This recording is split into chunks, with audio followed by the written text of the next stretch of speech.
हाय, मी सुजाता. आज ना मोबाईल बघत असताना मला आमचे जुने फोटो सापडले. म्हणलं चला तुमच्यासोबत पण शेअर करू. काही आठवणी होत्या माझ्या जे तुम्हाला पण मला दाखवायच्या होत्या. हे फोटो आहेत ना त्याच्यामध्ये फक्त आम्ही दोघंजण एकमेकांसाठी होतो. ना पैसा होता ना घरच्यांची साथ होती. घरच्यांच्या विरोधात जाऊन त्यांनी माझ्यासोबत लग्न केलेलं होतं. माझं विस्कळलेलं आयुष्य त्यांनी सावरायचा प्रयत्न केलेला होता. ती तुझ्यासोबत असा दिवस नाही राहणार, एक दिवस तुला सोडून जाईन असं सगळेजण त्याला समजून सांगत होते. पण सगळ्यांच्या विरोधात जाऊन त्यांनी मला स्वीकारलं होतं. सगळ्यांनी माझा तिरस्कार केला होता आणि आजही करतात. पण तो आहे ना नेहमी माझ्या पाठीशी उभा असतो. काय पण होऊ दे, मी तुझाच आहे आणि तुझा निर्णय कधीच चुकीचा असू शकत नाही असं तू मला नेहमी म्हणतो. माझा कोणता पण निर्णय असू दे त्याला नेहमी बरोबर वाटतो. तू जरी चुकली तरी पण मी तुझ्यासोबत आहे बरं का, तुला समजून घ्यायला असं तुम्हाला नेहमी सांगतो.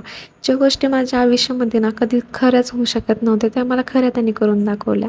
तू जगतो माझ्या स्वप्नांसाठी, माझे स्वप्न पूर्ण करण्यासाठी. असा एक छोटासा अनुभव होता माझ्या लव्ह स्टोरीमधला जे मी तुमच्यासोबत शेअर केला. तुम्हाला कसं वाटला ते कमेंट करून नक्की सांगा.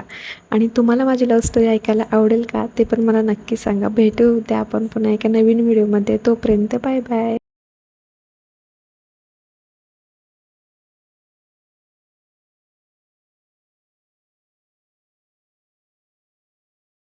मस्तपैकी एक आलू ना इथं मी खिसून घेतलं होतं. खूप दिवसानंतर असे बनवणार होते कारण नेहमी त्यांना मी आलू मस्तपैकी बॉईल करून घेऊनच खिचडीमध्ये टाकते. म्हणलं चला आज नवीन काहीतरी बनवूया. असं पण ना मी आज जास्त खुश आहे कारण माझं एक स्वप्न लवकरच पूर्ण होणार आहे.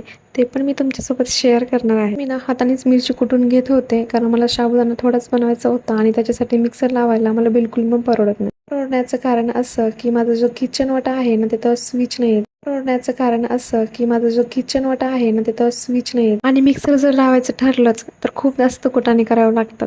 स्विच नाही आहे त्याच्यामुळे बोर्ड घ्या, त्याच्यामध्ये मिक्सर लावा, पुन्हा लोडिंग आल्यानंतर पुन्हा ते बंद पडून जातं आणि असे भरपूर सारे कढई गरम झाली का याची खात्री करून घेतली आणि नंतर त्याच्यामध्ये मिरची टाकली कुटलेली. त्याला छानपैकी फ्राय होऊ दिलं आणि नंतर त्याच्यामध्ये जे आलू मी खिसून घेतले होते ते त्याच्यामध्ये ॲड केले.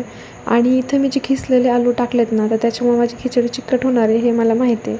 पण आज मी चिकट खिचडी खाणार होते कारण खूप दिवसानंतर माझी इच्छा झालेली होती. छानपैकी आलू आणि मिरचीला फ्राय होऊ दिलं आणि ह्याच्यामध्येच मी मीठ पण ॲड केले म्हणजे आपल्या साबुदाण्याच्या खिचडीला छान टेस्ट येते. वरतून मीठ घेण्याची गरज नाही.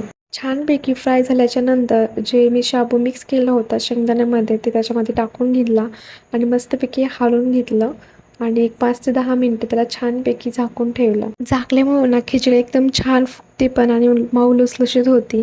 आणि सगळ्यात मेन कारण म्हणजे ना त्याच्या खाली जी खरडण येतं ना एक म्हणजे अशी कडक पापडी ती मला खूप